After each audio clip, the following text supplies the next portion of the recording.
Pessoal, muito bem-vindos a mais um episódio do Jornada Segura. Hoje não é o Adalberto que está aqui, sou eu, a Sandra, porque eu vou entrevistar uma mulher e, além de ser mulher, ela vive e respira o marketing assim como eu.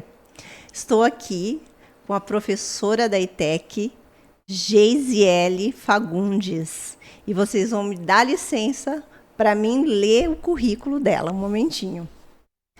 Com uma trajetória sólida na área de gestão e negócios, ela é graduada em administração e especialista em controladoria de empresas, formação pedagógica e educação para jovens e adultos. Atualmente é uma figura central na ETEC de Santa Fé do Sul, onde atua como docente e coordenadora do eixo de gestão e negócios.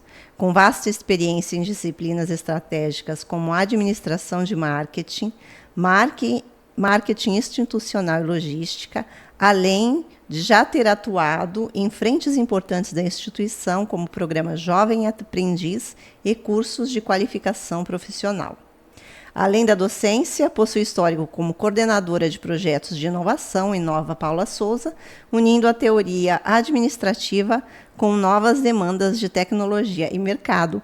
Muito bem-vinda, Geisa! Muito prazer em ter você aqui comigo. Eu que agradeço o convite. Muito obrigada por estar aqui, por me convidar, por abrir esse espaço muito gostoso desde sempre, né? Desde o primeiro momento que eu estive aqui. Agradeço imensamente. Espero que seja um bate-papo não só entre mulheres, né? Mas entre todos os ouvintes aí que quiserem interagir, quiserem participar. E que seja proveitoso para nós todos. Eu estou muito feliz, muito obrigada. E eu que estou feliz. Olha, falar de marketing é falar sobre uma coisa assim que é uma matéria, uma profissão que eu amo. E pelo que eu já conversei com você, você ama também, né? Como não? Como não, né? Mas, e a gente vai conversar sobre o marketing para estar falando com aquela pessoa que tem um negócio, que tem uma empresa e que não sabe o que é marketing, para talvez dar algumas dicas para ela poder usar essa ferramenta tão importante da administração no seu negócio. Sim. Mas antes da gente começar a entrar no assunto em si, eu queria que você me falasse como o marketing entrou na sua vida. Foi paixão à primeira vista? Ou ele foi entrando assim, você foi indo através da administração? Como é que foi? É muito curioso, porque assim, quando a gente é estudante, a gente tem um olhar para as coisas.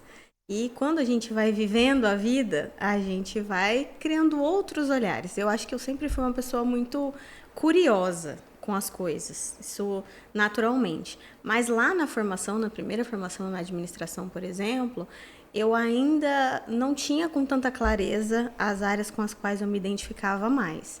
Acho que eu sempre, olhando para trás hoje, acho que eu sempre fui de humanas. Eu sempre, da área da administração, por exemplo, tenho um gosto maior para essa área de humanas. Mas o marketing aconteceu muito por acaso, entre muitas aspas, né? Muito por acaso, ao longo da jornada dessa identidade pessoal e profissional. Então, eu me recordo que eu me formei, né? E aí vem aquele anseio de alguém que é naturalmente curiosa de que estou ficando para trás. Não tinha nem terminado de colocar o diploma em cima da mesa e já estava com essa sensação de que, e agora, o que vou fazer? Né? Acho que é um vazio que, inclusive, falo para os alunos, é um vazio comum. A gente acha que sai da faculdade e não sabe nada com essa sensação de vazio. E aí vi o processo seletivo da ETEC na época, e meu ex-patrão na época falou, olha, faz, né? Se você acha que você tem que testar outras coisas, faça. E aí eu fiz, e o processo seletivo, tanto o processo seletivo quanto o concurso depois, posteriormente, eles foram, coincidentemente, pela área de marketing, né? Componentes da área de marketing. E aí, então, eu comecei a dedicar um olhar de estudo somente para isso. Então foi a primeira vez que eu parei para estudar somente para uma área, né? Porque até então na vida universitária você estuda um monte de coisa ao mesmo tempo, enfim. E aí começou a despertar esse estalo.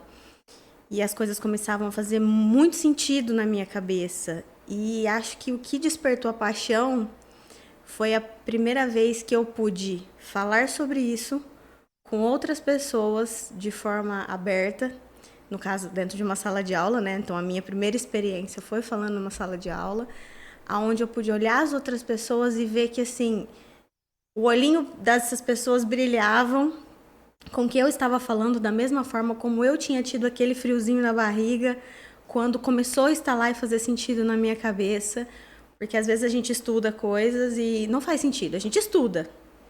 E de repente, quando essa chave vira e você fala, nossa, agora fez todo sentido para mim, aí que isso te pega pelo coração. Então, acho que veio por paixão, não foi planejado, foi por acaso, e desde então eu me considero uma eterna curiosa da área. O marketing, ele é apaixonante mesmo, né? Quando você começa a estudar ele, quando você começa a trabalhar com ele, você se apaixona. E aí, quando você tem essa paixão e você começa a ensinar, você vê a paixão nos outros olhos, né? Quando você você tem esse dom, né? Você tem o dom de ensinar, você começa a ensinar, você começa a mostrar o porquê, olha, fulano a empresa fez isso, por causa disso, aconteceu um case de sucesso, né, de uma empresa. E aí as pessoas começam a olhar e falar assim, nossa, mas isso faz todo sentido. Faz todo sentido.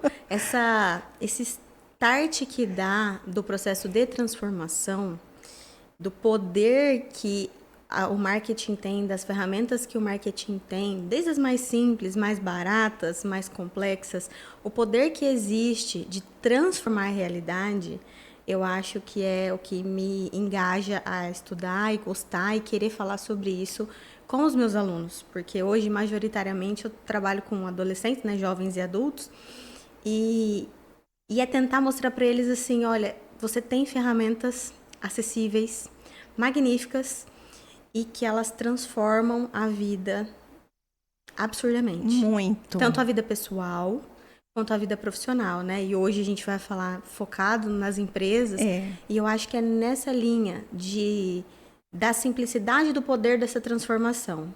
Não é fácil. Como qualquer outra área, não é fácil, não é empírico, não é natural, não é sobrenatural. Você não dorme um dia e fala, sonhei com uma ideia mirabolante, vamos fazer isso. Tive uma inspiração, né? Essa inspiração, esse processo, ele não vem do nada, mas ele é cativante. A partir do momento que você consegue fazer essas peças se unirem, esse quebra-cabeça fechar, e você consegue perceber essas sinapses acontecendo, não tem como, é uma ida sem volta. Não tem como. E ficando ainda na parte lá do ensino, o que você vê nos alunos que quando você começa a ensinar o marketing para eles, qual a maior surpresa que eles têm em relação à matéria, né? Eles, porque geralmente eles têm alguma coisa pré-concebida. A marketing é isso. Aí você começa a ensinar, qual que é a maior surpresa que você vê neles? Eu acho que é natural que, né, todo não conhecedor de uma área enxergue somente o ponto que lhe é mostrado dessa área, né? Então, no marketing, o que a maioria da população leiga vê é o que é exposto, que é publicidade e propaganda, a pronta, não a planejada, né? Não a que está por trás. Então, a maioria dos alunos vem com essa ideia. Hoje, como a gente tem uma forte presença digital, tecnológica, das redes sociais, eles também trazem muito isso desse conceito de que o marketing é só o que eles estão vendo ali nas redes, né? Essa parte das campanhas digitais, por exemplo.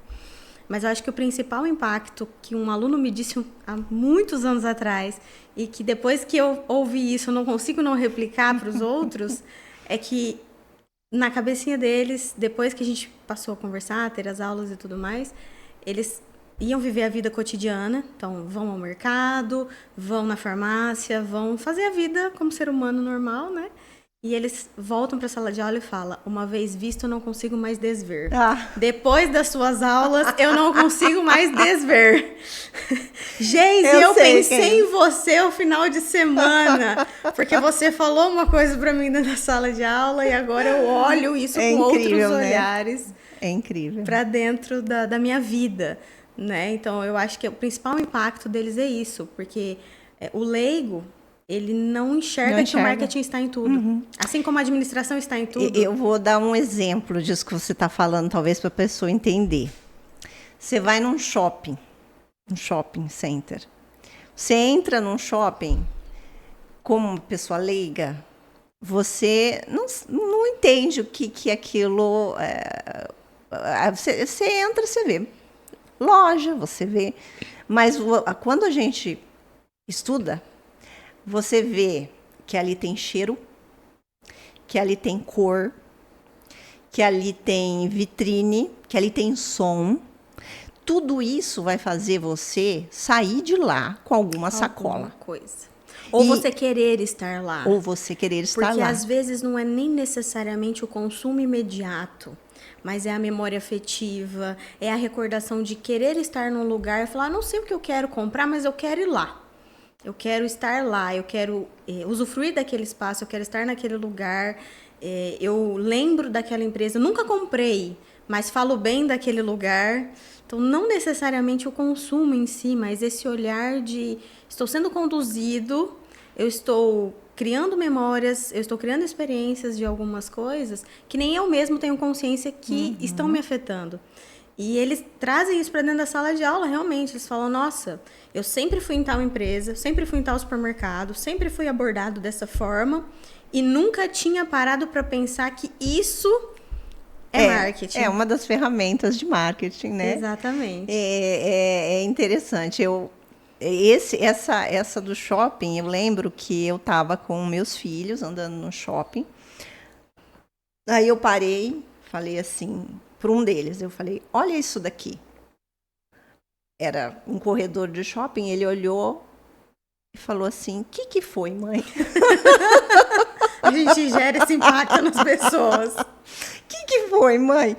Eu falei, parecendo a doida, né? Porque... Normal. Mãe, você não tá vendo, filho? Eu falando para ele. Tudo aqui tá feito para a gente comprar. Olha esse cheiro. Porque você passava numa loja, você sentia um cheiro, né? Olha a cor ali, olha essa música, olha essas luzes ali. Tá vendo aquela loja ali cheia de luz assim?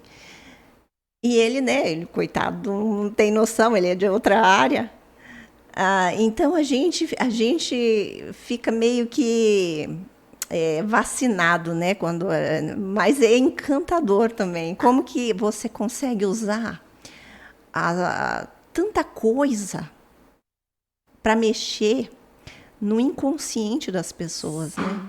Sim. Porque a gente que trabalha com marketing, a gente tem que saber de sociologia, psicologia, filosofia, de tudo. É por isso que você é uma pessoa criativa, curiosa, porque a pessoa que trabalha com marketing tem que ter essa curiosidade que você disse. Exatamente, porque tudo inspira.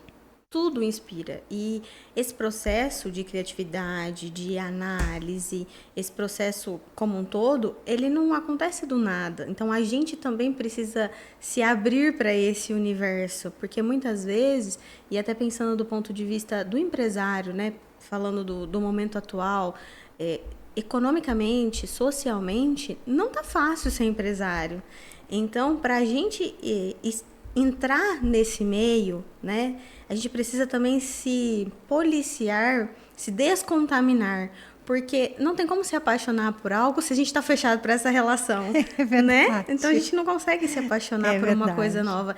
E o marketing é exatamente isso. Então, como que você vai enxergar essas coisas do cotidiano? Como você vai se permitir se inspirar por meio de estratégias ou de ferramentas que outras pessoas utilizam, se você não se permitir olhar para essas coisas. Então, o meu marido, coitado, pena demais comigo, porque vai jantar num lugar, vai comprar alguma coisa, vai, enfim, num evento. Eu não consigo não olhar, não valorizar determinadas coisas. Às vezes eu falo para ele, não, eu quero entrar naquela loja só porque eu quero ver até onde vai, como que eles vão conduzir essa experiência do cliente, do usuário. E é isso, a gente se permitir se abastecer dessas experiências o tempo todo. E agora, você estava falando do empresário, né? A gente aqui vai falar, nós vamos tentar dar bastante dicas para o empresário. E você acha que o pequeno e o médio empresário, que no Brasil é a maioria, né? Tem que conhecer, tem que aprender sobre os conceitos de marketing tradicional? Sem dúvida. Sem dúvida. Eu falo que não só do marketing tradicional, porque, né, a minha formação inicial principal é administração, então eu não vejo uma coisa sem a outra também. Então eu acho que, eu não sei qual foi o motivo pelo qual o empresário que está ouvindo a gente hoje é empresário. Algum motivo, alguma coisa carregou ele até aqui, né? Mas ele precisa dos conhecimentos básicos sólidos da administração e precisa dos conhecimentos básicos sólidos do marketing, porque é a base. Eu não consigo fazer um jantar se eu não sei o princípio do tempero do arroz e do feijão, né? Então, é a base para qualquer negócio. Então, é extremamente necessário que saiba e muitas vezes isso descomplica muita resistência que existe do cotidiano como um todo. Então, assim, a gente sabe que não é fácil, não quero aqui plantar ilusões ou falar, né, de uma romantização de uma gestão de empresas, de negócios, que não exista, porque a gente sabe que não é fácil, por N motivos, né? Mas se não há essa base, não tem como fortalecer algumas coisas, e eu acredito que esse caminho vai ficar ainda mais difícil. Eu também acredito. Porque cada vez mais a concorrência vai levar a gente para um patamar mais acirrado, né? Pensa comigo, você concorria, você que eu digo empresário, né? Concorria com a sua cidade, seu bairro, seu estado ou seu país, até pouco tempo atrás. Hoje você concorre com o mundo. Com o mundo, e a tecnologia, ela está igualando exatamente as empresas, né? As novas gerações, elas não têm o nível de fidelidade que a geração dos meus avós, dos meus pais tinham. Então, hoje, o excesso de informação nesse sentido, né, depois a gente pode discorrer um pouquinho mais sobre isso, mas faz também com que as pessoas fiquem mais voláteis. Então, se eu não estiver atento a pelo menos o básico bem feito e souber evoluir dentro disso com clareza, com sabedoria, com os recursos que eu tenho, porque isso também é algo que é importante de ser dito. A grama do vizinho é sempre mais verde, né? O básico, ele é igual para todo mundo, mas as realidades são diferentes. Então, às vezes, a forma como o empresário X vai usar o básico é diferente da forma como o empresário Y vai usar o básico, porque a realidade dele, o grupo que ele tem, o segmento que ele atua, os recursos que ele tem também são diferentes. Então, você quer dizer que, além dos fundamentos do marketing tradicional, o empresário tem que saber também da administração. Sim. O financeiro precisa, né? Tudo, a contabilidade, né? A organização, processos. E eu vou até ser ousada de puxar a sardinha e dizer que todas essas áreas, de alguma maneira, são beliscadas pelo marketing. São. Vou até puxar a sardinha para o tópico de hoje, né? Porque não tem como. Agora, entrando na parte do mão na massa, antes da gente falar sobre o mix de marketing, tem uma coisa muito importante que as empresas têm que saber. Até mesmo antes de começar. Sim. Que são duas coisinhas que eu acho muito importantes, que é a segmentação e o posicionamento. Sim. Gente, guarda essas duas palavrinhas, segmentação e posicionamento. Sua empresa precisa saber certinho qual que é a segmentação que ela vai atuar e qual que é o posicionamento que ela vai ter. E aí a Geise vai explicar para nós o que é segmentação e posicionamento. São coisas muito importantes. Muito importantes. Antes disso, até o propósito. Então, eu tenho lá um negócio X, uma empresa, independente de qual seja. Qual é o propósito dessa minha empresa? Eu abri ela, eu vendo o quê, mas qual é o propósito de existência dessa empresa? Esse propósito não pode ser meramente vender o item X ou ganhar dinheiro, apesar de que o empresário abre o seu negócio, obviamente, para ganhar dinheiro, né? Mas qual é o propósito do negócio? Qual é o problema que você soluciona? Qual é a dor que você soluciona? Qual é a diferença que você faz? Aí vem a segunda parte, que é para quem, né? Eu posso falar Claro. o propósito da Noroeste? Com certeza, com certeza. O propósito da Noroeste é proteger e financiar sonhos. Olha se isso é... Olha a diferença, Mas você até usando de exemplo, para quem está ouvindo. Olha a diferença disso, da clareza desse propósito, com vender seguros. Mas você sabe que o propósito da Noroeste nem sempre foi esse. Eu acho que a gente pode evoluir com o propósito durante... Nós temos 30 anos, né? Nós fomos evoluindo o propósito. Sim. Porque não é... Você abre, às vezes, com um conceito... Uma mentalidade. Com uma mentalidade. E aí você vai aprendendo que... Você vai mudando a forma de você querer trabalhar, querer, né, oferecer as suas coisas. E você vai entendendo com mais maturidade qual que é o seu propósito mesmo, né? Sim. E você vai agregando coisas ao seu portfólio. Sim, sim. E nós chegamos nesse. E eu acho que esse realmente ele engloba tudo que a empresa pensa, tudo que a Noroeste pensa em relação a o ser dela, sabe? Essa é a minha razão de ser. Exatamente. E dentro disso, você consegue com muito mais clareza entender quem é o seu segmento, tá? Então, dentro dessa questão da definição do propósito, o que é o segmento? É humanamente impossível que as empresas atendam a todas as pessoas, todos os públicos, de todas as áreas, de todas as particularidades que existem. Então, isso qualquer empresa, das mais multibilionárias às menores. Então, uma vez que é impossível que isso aconteça, você precisa segmentar, ou seja, você precisa afunilar, você precisa escolher, tirar desse mercado toda uma fatia, que é a fatia que vai ser a fatia que tem mais a ver com o seu propósito, né? Então, quem são essas pessoas, esse segmento de mercado que tem uma identificação com o propósito da sua empresa. Uma vez que eu defini esse segmento, aí eu vou definir o meu público-alvo dentro desse segmento. E aí o público-alvo, como o próprio nome diz, é o alvo. São as pessoas que eu vou mirar, né? São as pessoas que estão dentro do segmento e que eu vou tentar atingir com as minhas ações mercadológicas. Aí eu quero fazer um adendo. Adendo não, eu quero interromper você. Que é uma coisa que me incomoda muito. Não sei se você já sabe o que eu vou falar. Público-alvo é o correto. Mas tem um negócio na internet...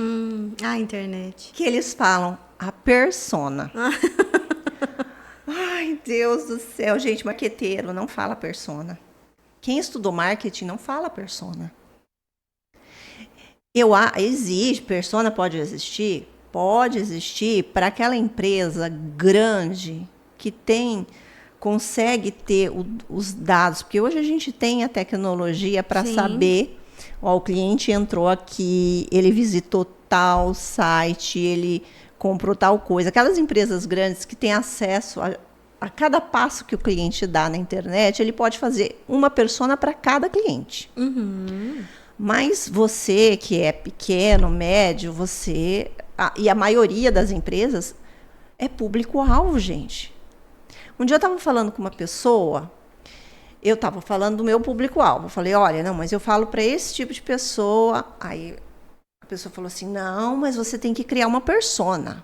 Ó, vamos supor que você está falando para o homem de idade tal, que é formado em tal, trabalha em tal. Eu falei assim, tá bom, eu vou falar para esse homem, mas é mulher. Eu não vou falar para mulher?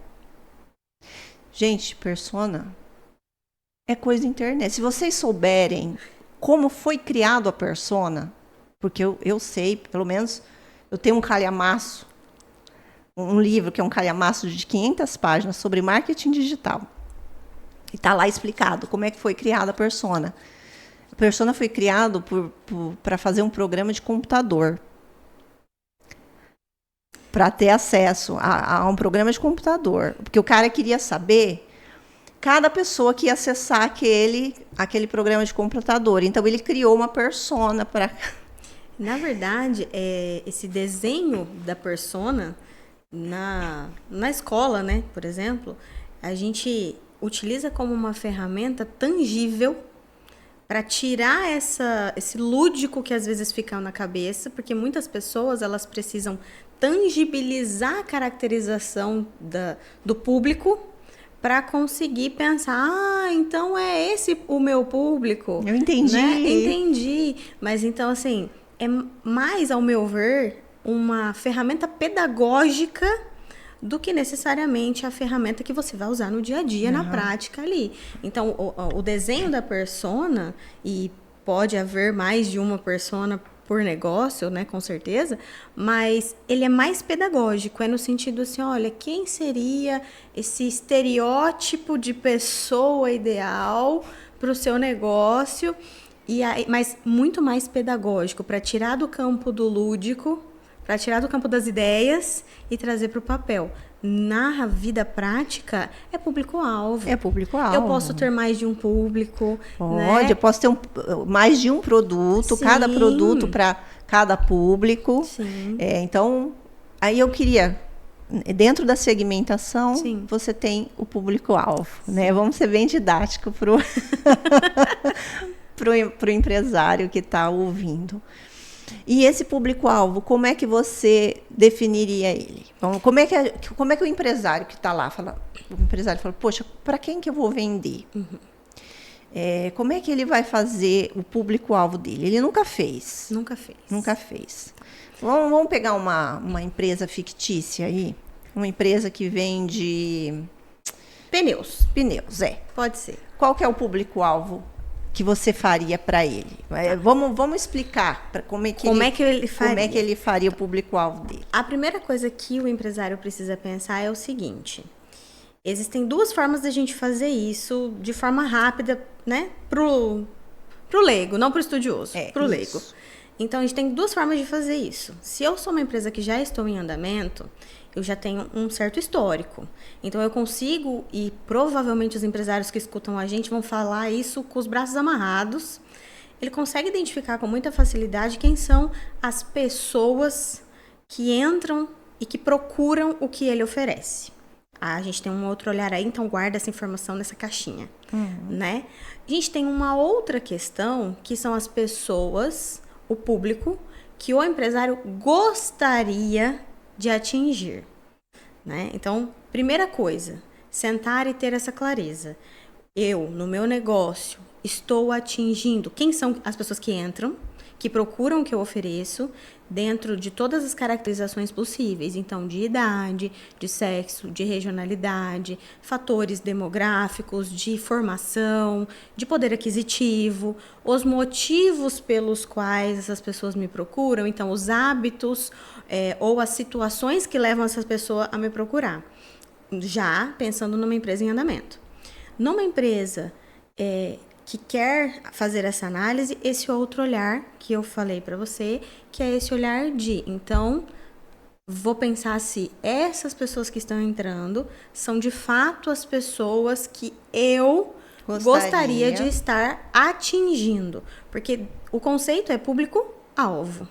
Então, se eu sou uma empresa que já estou trabalhando, eu estou atingindo quem eu gostaria de atingir, ou, por algum motivo, eu não estou atingindo. Se eu não estou atingindo quem eu gostaria de atingir, aqui a gente tem um sinalzinho de alerta para retomar a aula anterior do propósito e chegar no posicionamento, que é o que a gente vai falar na sequência, certo?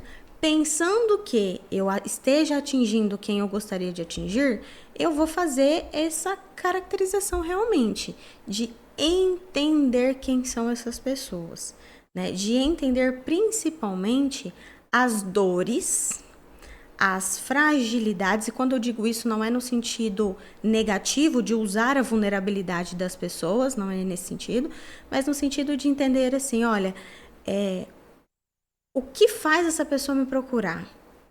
Por qual circunstância ou por qual motivo, ou o que eu resolvo para essa pessoa? E aí eu consigo fazer a delimitação desse público. Então, como eu falei, esse público, inclusive, o desenho dessa periodicidade. Porque existem pessoas que vão ser o meu público-alvo e aí elas não serão mais recorrentes para mim de novo. Por exemplo, eu estou gestante. Enquanto gestante, a Geise é público-alvo de determinadas empresas. Mas, quando a Geise deixar de gestar, a Geise não será mais alvo. Então, a gente não está falando da Geise. Eu não estou focando em atingir a Geise. Falando a gente está do falando público-alvo. Exatamente, da característica do momento em que a Geise está e que faz dela o meu alvo. Né? Então, voltando à nossa empresa fictícia de pneus. Vamos pensar que eu sou uma empresa que vende pneus e eu vendo os pneus novos, seminovos, eu dou toda aquela parte de manutenção para a instalação desse pneu, então presto o serviço de manutenção desse pneu. Quem é meu público? Meu público é aquela pessoa planejada, que ele sabe o dia que ele trocou os pneus, ele sabe que esse pneu vai durar X tempo. Que vai ter que voltar. E vai ter que voltar. Trocar, ou ele... Ou não. Meu público geralmente são as pessoas que chegam lá com o pneu estourado, com o pneu furado, ou eu posso ter os dois públicos. Então, eu posso ter o desenho de mais de um público. São mais pessoas jovens, mais pessoas mais velhas, são pessoas que entendem de carro, que não entendem de carro, são pessoas que entendem de pneu, trabalham com carro, não trabalham com carro, usam carro todo dia, não usam carro todo dia, são usuários de um carro familiar, são usuários de um carro esportivo.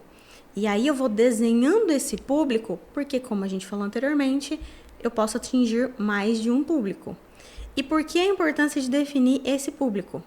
Porque saber com clareza esse público faz com que eu me posicione adequadamente para esse público. E ajuda você até, talvez, criar outro tipo de serviço para prestar para esse público, né? Sim. Você começa a entender esse público, falar, não, mas essas pessoas, elas estão precisando de tal assessoria, né? Porque está faltando isso. Se eu não sou se o meu cliente, o meu público ali, ele não é planejado, então se eu oferecer coisas básicas na minha comunicação, como a instrução, lembrar ele do que ele tem que fazer para que ele tenha um gasto menor. Então, olha, se você vier até tal fazer data, um rodízio de pneu. Isso, para que ele gaste menos, ele vai confiar no que eu estou dizendo, porque eu estou economizando a ele uma coisa que ele não quer perder, que é tempo.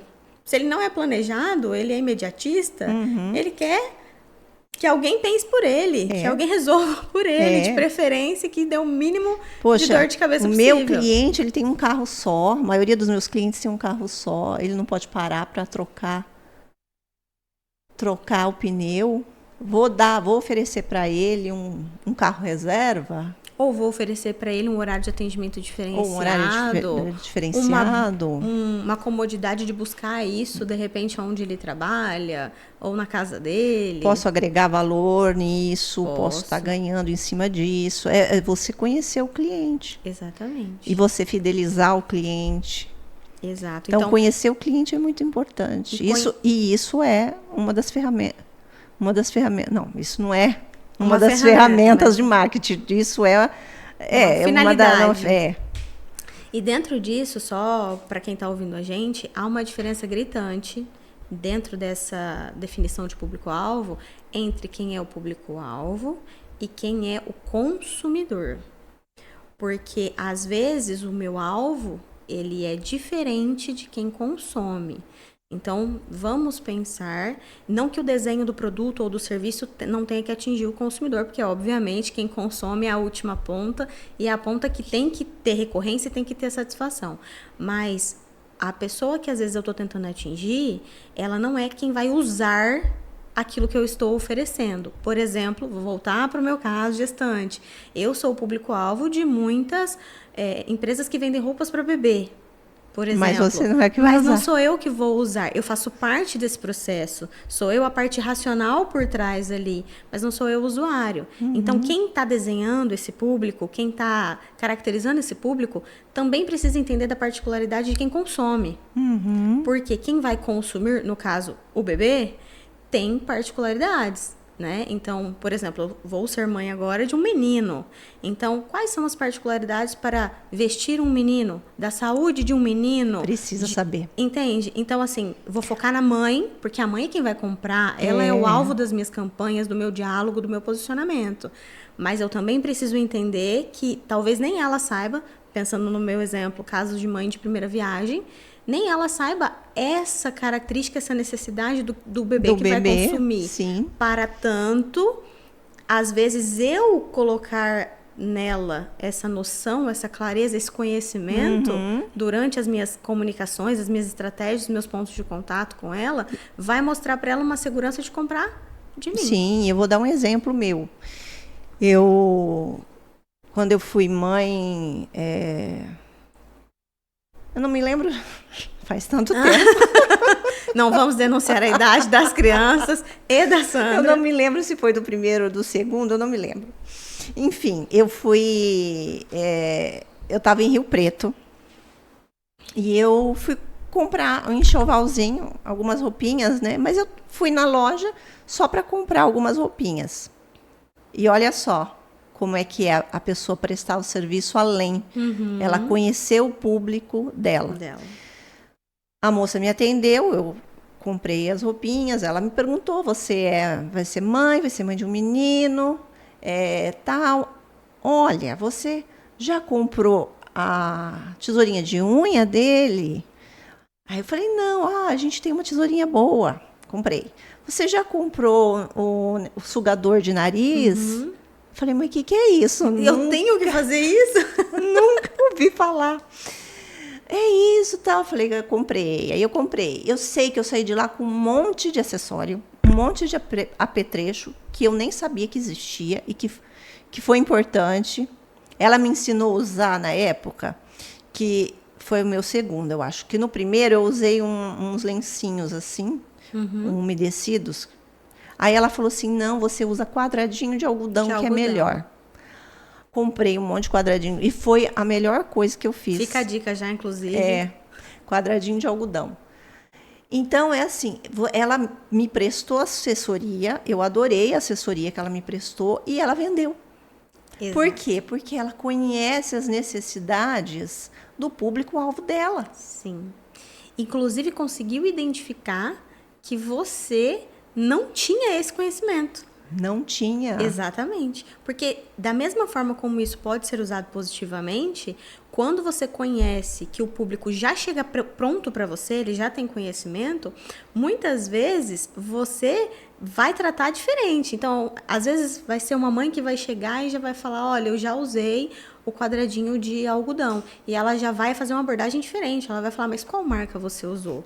Porque eu tenho essa aqui, que é 100% natural, ou que rende mais, ou que vem mais unidades no mesmo pacote. E aí, Geise, você vai falar que o marketing não é também treinamento de funcionário? Total. Por isso que lá atrás eu falei que o marketing vai beliscar todas essas áreas. E o pessoal acha que marketing é postar bannerzinho na internet. Não dá, gente. Fazer dancinha no TikTok. Não é, gente. Olha, com todo respeito, eu não quero ninguém bravo comigo hoje. É treinar funcionário, é você fazer a cultura da empresa, é você sentar com a equipe do financeiro, da diretoria para você traçar os rumos da empresa. E, inclusive, assim, não estou contra fazer as dancinhas do TikTok aí, porque tem segmento que funciona super bem. Mas muitas vezes você está pedindo para o seu funcionário... Mas não é marketing. Não, mas muitas vezes está pedindo também para o seu funcionário se colocar numa posição que você também nem perguntou se ele gosta, se ele quer. Uhum. E não está oferecendo para ele aquilo que talvez vai gerar muito mais resultado, que é um treinamento adequado do público-alvo. Então, talvez geraria muito mais resultado se você demandasse um tempo ali para discutir até mesmo com o seu funcionário. Vamos pensar nas lojas do comércio, que geralmente é o vendedor que tem um contato muito maior com quem entra do que, às vezes, o próprio dono da loja. Então, se você demandasse um pouquinho mais de tempo para ouvir, né, esse detalhamento, essa caracterização do público-alvo por parte do vendedor, ao invés de pedir só para ele fazer as dancinhas na rede social, talvez geraria mais. Muito mais, porque os funcionários que têm esse contato direto com o público, eles têm muita informação rica. E aí fica uma dica assim do fundo do coração: ouçam, observem os funcionários de vocês nas relações com os clientes. Tem muita, talvez é a realidade de alguns empresários. O funcionário é excelente, ele bate super metas, ele vende muito, ele é excepcional. Ele sai dali por algum motivo e aí, quando ele retoma o trabalho, ele retoma num concorrente. E aí, ele leva com ele boa parte dos clientes juntos. Porque a gente tem que fazer uma reflexão. Esse cliente, ele não era fiel à empresa, ao produto ou ao preço que essa empresa estava fabricando, estava produzindo, estava vendendo. Ele era fiel ao funcionário, ao vendedor. E por mais doloroso que isso seja, isso precisa ser analisado. Então, qual é o motivo? E tudo isso permeia essa definição do público-alvo que a gente está falando. Porque se o seu vendedor, se o seu funcionário tem muito mais clareza de quem é o público, de como falar com esse público, de como interagir com esse público, de como convencer esse público, mais do que você, empresário. Quando eu digo você, empresário, eu estou falando da empresa, né? Porque a empresa é uma pessoa jurídica. Se ele tem muito mais clareza disso, ele consegue isso com muito mais facilidade do que a sua empresa sozinha, sem ele, a gente tem uma inversão de papéis. A empresa quem tem que treinar esse funcionário, não que o posicionamento do funcionário não seja importante, porque ele é, como eu disse anteriormente, mas é a empresa quem tem que ajudar a trilhar quem é o público que eu quero atender. A empresa que tem que entender, eu acho que é a empresa que tem que entender o público-alvo antes de qualquer funcionário. Porque... Até para definir a abordagem que ele quer que seja feita. Sim. Porque a empresa não pode depender 100% das ideias ou do posicionamento do funcionário. Essa criatividade, essa inovação interna, esse empreendedorismo é maravilhoso. Mas não posso ser refém disso. Antes de qualquer dancinha na internet, você tem que entender para que você existe, para que a sua empresa existe e para quem que você quer vender.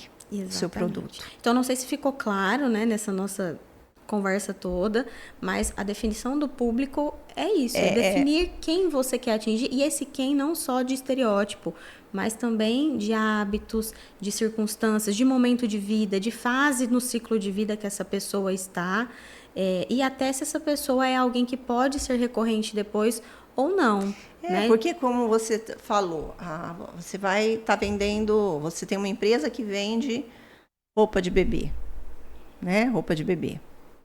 Você vai falar ou para gestante ou para mãe que tem uma criança de colo. Mas às vezes, de repente, não te interrompendo, mas eu posso também falar em alguns momentos específicos para as madrinhas, para as tias, mas para as avós. O seu esforço maior de marketing vai ter que ser para aquele quem compra com maior, né? Sim, porque você não pode, eu falo que é gastar bala, né? Sim. Você tem que focar, concentrar a munição ali. Sim. Então a principal coisa é você saber para que você existe, o seu propósito e para quem que você vai vender. E depois que isso está feito, Aí você tem que se posicionar, diante dessas informações que você tem. E dentro disso, a gente vem um outro tapa na cara que ninguém gosta de ouvir, né? A gente vive na sociedade da imagem. Então, a forma como as empresas se posicionam, ainda mais agora, com tamanha informação e concorrência globalizada, como a gente falou anteriormente. Então, se você não se posiciona, se você não se coloca, né? O que é posicionamento? Vamos voltar do princípio. Posicionamento é a forma como a empresa se coloca, se posiciona, a posição que ela ocupa ou que ela quer ocupar em dado mercado, né? Para dado segmento ou público-alvo, como a gente já falou anteriormente. Então, se ela não se posiciona, ou como ela se posiciona, fala muito sobre como as pessoas vão tratá-la, quem vai chegar para ela, ou quem não vai chegar para ela. Eu comentei anteriormente, e eu gosto muito desse exemplo, tá? Eu comentei com você, inclusive, num outro encontro que a gente teve, que eu observo muitas coisas ao meu redor e passei em frente a uma determinada empresa. Não sei se eu posso falar o segmento, falar o segmento? Pode, ninguém vai descobrir, não. Passei em frente a uma barbearia, e aí em frente a essa barbearia tinha lá uma plaquinha num poste com o valor do corte. Só tinha isso na frente da barbearia e escrito barbearia na frente. Não tinha nada que remetesse a um telefone, ou a que tipo de público eu atendo, horário de funcionamento, ou a própria marca, o nome do estabelecimento. E aí eu vou começar explicando o posicionamento por esse exemplo. É um ótimo exemplo. Qual é o posicionamento que essa empresa adotou? Um posicionamento apenas de que eu estou comunicando preço. Então, eu estou me posicionando como alguém que cobra pouco. Eu não sei se o valor que estava lá é barato ou se é caro, porque eu não frequento esse tipo de estabelecimento, mas ao meu olhar era um valor bastante acessível. Ou seja, eu estou me posicionando como alguém que valoriza apenas preço. Eu sou barateiro, vou usar esse termo. É assim que eu estou me posicionando. Quem vai chegar para essa pessoa? Quem valoriza os anos de estudo, de técnica, o conhecimento que ele tem, o tempo que ele demora, os produtos que ele usa? Não. Quem vai chegar para essa pessoa são as pessoas que valorizam preço, que podem chegar lá hoje, porque tem aquele valor no bolso, e amanhã podem não ir. Não. De novo. Podem até esquecer que ele existe, porque ele não tem nem telefone. Eu falo assim, gente, quem vai ir nessa pessoa é um andarilho. Passei lá na frente, lembrei que preciso cortar o cabelo, fazer a barba e entrei. Nunca mais. Não tem um telefone, não tem um nome, não tem nada. Realmente, é preço. Exato. Então, o que eu quero que as pessoas enxerguem de mim? Né? Como eu quero me posicionar? Então, o posicionamento começa aí, em absolutamente tudo. E aí, aqui tem um mar pra gente falar, pra gente explorar, que é absurdo, porque a roupa posiciona, o cheiro posiciona, a organização, a iluminação, a limpeza, o excesso ou a falta de produto exposto posiciona, a higiene do lugar posiciona, o quanto eu domino do assunto ou não domino do assunto posiciona, o tempo que o cliente espera posiciona. Aí, tudo, gente, tudo posiciona. Pensem o seguinte, como eu falei, tem gente que não gosta de ouvir isso. A gente vive na sociedade da imagem. Então, a gente vive o tempo todo julgando, vou usar esse termo, julgando as coisas que estão ao nosso redor, baseado na forma como essas coisas se posicionam para nós. Então, se eu vou em determinado banco, se eu vou em determinada empresa, se eu vou ao cinema, se eu estou assistindo um filme na minha casa, eu crio um julgamento sobre esse filme, eu digo se gosto, se não gosto, se vou indicar esse filme ou não, baseado na imagem, na mensagem que ele me passou. Por que você acha que a sua empresa, que está lá com a fachada apagada, que está toda cheia de pombos na frente, não vai passar uma mensagem? Então, ela vai passar. Vai passar uma mensagem. E aí cabe ao empresário que tem uma boa intenção escolher a posição, o posicionamento que ele quer para sua empresa. né? E só fazer Porque um existe adendo, vários também, né? sim, mas só, desculpa te interromper, só fazer um adendo de que posicionamento não está relacionado a luxo. Não está relacionado a status. Não. É, e Ele muito também mais. pode ser. Pode. Você pode querer passar uma posição de status, Sim. porque o teu produto, ele é. É aí que eu ia chegar. E o posicionamento tem que estar 100% alinhado com o público, com o segmento que você atua e com o produto ou o serviço que você oferece. Porque também eu posso estar me posicionando superestimando as coisas e afastando pessoas que poderiam dar muito dinheiro para o meu negócio. Então, sei lá, vamos pensar em uma clínica de odontologia que ela não queira prestar os serviços de estética, esses serviços que são mais caros do segmento. Ela queira trabalhar com os serviços e os produtos da parte mais acessível da odontologia, por exemplo, né? A manutenção básica, preventiva, enfim, não me perdoem aí os dentistas, eu não conheço todos os termos técnicos, mas se essa empresa se posicionar também de forma muito luxuosa, com um status muito elevado, as pessoas não vão nem entrar em contato, porque elas vão falar, nossa, eu preciso fazer uma obturação, mas com certeza uma obturação nesse lugar vai me custar muito mais caro. É por isso que você vê muitas clínicas populares ganhando dinheiro e muitas clínicas chiques ali sem ninguém. Sim. Por causa do posicionamento. O posicionamento está errado. Sim. Então, eu tenho Ela não definiu ainda o público que ela quer atender. Sim. Eu não tenho que fazer o que é bonito socialmente. Porque existem coisas que são maravilhosas e elas são realmente admiráveis socialmente. Mas eu tenho que fazer aquilo que faz sentido, eu tenho que me posicionar de forma que faça sentido para o meu público. Faz sentido para o meu público? Ele valoriza isso? Ou o meu concorrente valoriza isso? Eu só estou tentando ser mais bonito que o meu concorrente. E quantas pessoas hoje não fazem isso, né? Sim. Para, às vezes, até aparecer nas redes sociais, né? E não é isso que o público que ele atende está pedindo. Sim. Então, muitas vezes o público dele nem tá tão acessível assim na rede social, não tá tão engajado. Às vezes o engajamento que ele tá tendo lá na rede social é de outro público, que compra de outra pessoa. Que compra de outra pessoa, é verdade. Exato. Então, aí a gente já falou no posicionamento, a gente já falou no público-alvo e a gente já falou no propósito. Agora, acho que a gente já pode entrar no mix de marketing, né? Nos quatro P's. 4 P's de marketing, que virou 7 P's. Que virou um monte de coisa, mas a gente volta no básico. Básico. Então, assim, voltando no básico bem feito, eu falo para os alunos o seguinte, uma analogia, de que a empresa é uma mesa e que essa mesa tem 4 pés, certo? Esses 4 pés são os pilares que sustentam essa mesa. Muitas vezes a gente tem aquela mesa que ela tem um pezinho que ele tá descompensado em relação aos outros, ele tá meio manco ali, e a gente vai lá e sabiamente coloca um cálciozinho embaixo desse pezinho para essa mesa continuar em pé. Então, o que são os 4 P's, tá? O que são esses 4 pilares dessa mesa, dessa empresa? Produto, preço, praça e promoção. Produto, os 4 P's de marketing, gente. Produto, preço, praça e promoção. Agora a Geise vai explicar para nós o que são esses 4 P's. Então, se você é uma mesa, se você é uma empresa e esses 4 elementos são as perninhas dessa mesa, significa que não dá para não ter nenhum dos 4.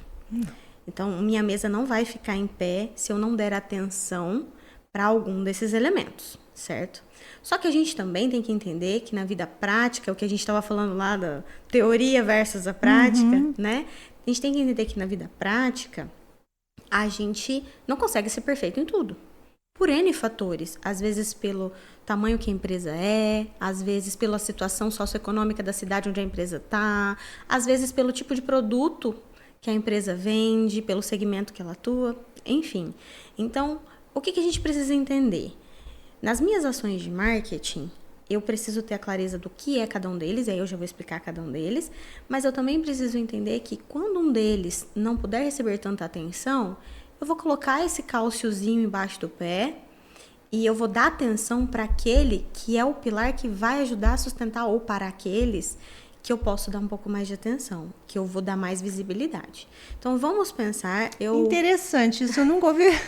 Eu nunca ouvi. Nunca ouviu? Nunca ouvi. A analogia da mesa? Não, é esse negócio de colocar um calço no que tá.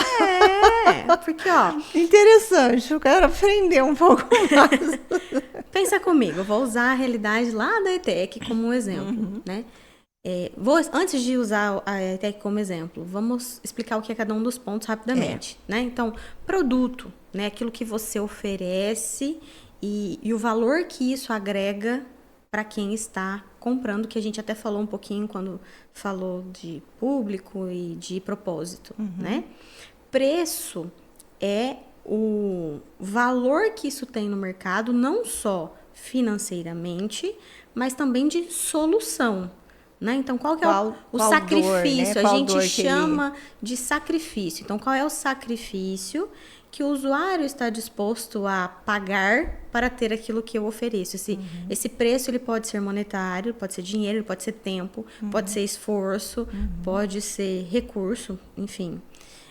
Depois a gente tem praça, que é a localidade, é onde eu vou fazer com que o cliente compre aquilo, onde ele vai encontrar aquilo que eu vendo, ofereço, ou presto serviço, por exemplo. Lembrando que está relacionado ao lugar, né? A lugar e também na internet você consegue delimitar também a praça, porque você vai trabalhar em cima de uma determinada região. Isso. E de uma plataforma também. De uma plataforma. Sim. E promoção não é de leve 2, pague 1. Não. É de comunicação, de promover, isso, tá? De comunicação. Então, aí entra o bannerzinho do marketing. A dança do TikTok. Oh, Deus. Vamos Então, voltando à analogia, até usando, para quem conhece a ETEC aqui em Santa Fé, mas senão depois a gente pode colocar outros exemplos. A ETEC aqui em Santa Fé do Sul, geograficamente falando, ela não está localizada no melhor ponto da cidade, no sentido de acesso mesmo, de ser fácil acessar. O que seria fácil acessar numa cidade do tamanho da nossa?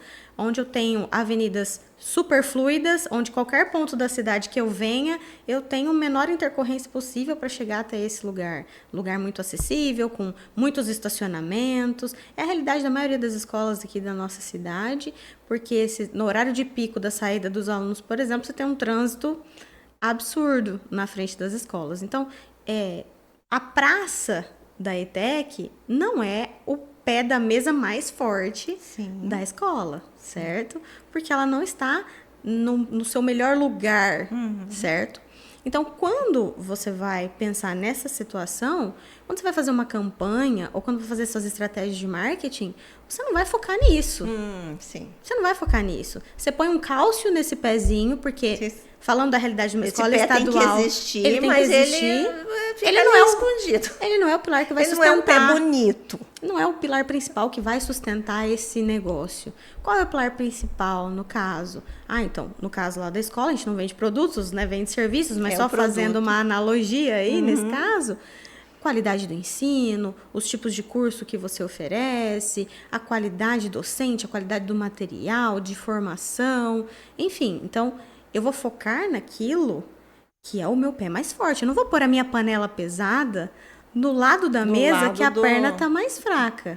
Entendi perfeitamente. Entendeu? Eu vou colocar do lado da mesa que a perna está mais forte. Então, o empresário tem que conhecer os 4, porque não dá para não ter os 4 na empresa. Está implícito já na existência de um negócio. Mas ele precisa entender isso não só para falar, eu preciso ser perfeito nos 4. Lógico, com o tempo e com os recursos e o conhecimento, a gente tenta melhorar, né? Exatamente. Você não vai ter o pé capengando lá para o resto da vida. Mas para as ações, principalmente falando de quem quer começar, né? Que foi o início do nosso podcast. O empresário que não sabe, e quer começar a olhar o marketing para sua empresa de forma mais estratégica. Então, ele tem que olhar para os pontos... quatro pés principais. Exato, ele tem que olhar para esses 4 e entender qual deles é o pé mais forte, ou quais deles são os pés mais fortes, porque às vezes o empresário tem 3 pés super fortes. O pé mais forte pode ser o da promoção? Ele pode. Nesse caso... Você acha? Eu acho assim, ele pode, mas ele não deve. Eu também acho. Ele, então, assim, olha, hoje, de repente, ele quer começar hoje. Ó, hoje vai ao ar, no dia seguinte, útil, ele vai começar a fazer essas análises e ele percebe que o pé mais forte que ele tem hoje é da comunicação. Então, assim, olha, eu me comunico super bem, a minha equipe atende bem, eu tenho ferramentas de ponto de contato com o cliente muito boas. Isso não é um problema para mim hoje. Mas quando o cliente chega na loja, ele não compra. Não sei o que está acontecendo. Eu gasto, invisto, faço lá campanhas patrocinadas na rede social, eu pago X campanha no rádio ou na TV, ou enfim. E aí chega gente para mim. O pessoal entra em contato pelo WhatsApp, o pessoal vem na loja, mas quando chega aqui não compra. Então, quer dizer, talvez hoje, fazendo uma análise do hoje, né? Talvez hoje o seu problema, a sua perna mais fraca não seja a comunicação. Sua perna mais fraca tá na praça, talvez. Porque aí ele fica encantado com a sua comunicação e aí ele chega e se frustra. Então, assim, numa análise de pode ser que isso esteja acontecendo? Pode. Mas deve acontecer? Não. Porque a comunicação não é o seu propósito. Não. Voltando aos princípios anteriores, qual era o seu propósito? A que dor você solucionava? Então, se o seu propósito é resolver os problemas, deixar as pessoas seguras, né? Financiar essa segurança para as pessoas, então, quando essas pessoas buscam isso, elas têm que sentir isso no atendimento ali, no serviço prestado ou no produto que ela foi buscar, né? Então, a perna principal tem que estar relacionada com o propósito, que geralmente é o produto. É por isso que hoje eu concordo com... Eu acho que os 4 P's, para quem está começando, é essencial, mas eu concordo quando eles juntaram mais 3 P'zinhos. Mas eu vou falar neles, sim. Que é o processo, pessoas... Sim. E uma coisa que é um P, mas não é um P. É um nome que eu não me lembro. Tangibilidade, né? Tem um P para isso, mas eu não me recordo. Pessoas, porque são as pessoas que você tem que estar ali... são as pessoas que você tem que treinar, que tem que estar preparadas, os processos, por quê? Mas você não concorda comigo que às vezes a gente complica muito para voltar para o ponto de origem? Por exemplo, dentro da praça eu tenho os processos, dentro da praça eu tenho as pessoas, dentro da comunicação, que é a promoção, eu tenho os processos e as pessoas. Eu entendo que a gente volta na ideia lá da persona. Às vezes tem coisas que precisam se separar para ficar mais didáticas, mais pedagógicas. Para talvez alguém que seja mais, igual eu, mais organizada. Colocar cada coisa em sua caixinha, cada né? coisa na sua caixinha. Mas, às vezes, quando você simplifica, quando você dá menos... Fica mais fácil de entender. Entendeu? Então, talvez indo por essa linha, né? Então, assim, voltando à questão dos 4 P's, eu acho que a empresa ela precisa ter consciência de que os 4 são importantes, mas que ela também precisa ter a humildade de entender que nem sempre ela vai ter os 4 perfeitos. Então, para quem vai começar, qual deles eu preciso resolver primeiro? A gente volta no propósito. Não dá, como você falou, não dá para o meu melhor P ser a comunicação e o produto que eu vendo ou o serviço que eu presto, que está totalmente alinhado com o meu propósito, ser fragilizado. Eu até lembrei, enquanto você estava falando, de uma experiência, quando eu estava grávida da minha primeira filha, e aí fui comprar um carrinho. E aí fui numa determinada loja comprar esse carrinho. Carrinho de bebê. Isso, carrinho de bebê. E aí eu lembro que antes, quando você vai navegar na internet, o algoritmo já entendeu e ele vai mandando um monte de coisa pra você. E aí chega um momento que esse excesso de informação ele perturba. Então chega um momento que eu falei pro meu marido, não, eu preciso ir no lugar que vende, entender, ver, tocar e entender como isso se encaixa dentro da nossa realidade. Filha também, né? Como é que você vai fazer? Os pais de primeira viagem, né? Não sei como isso funciona.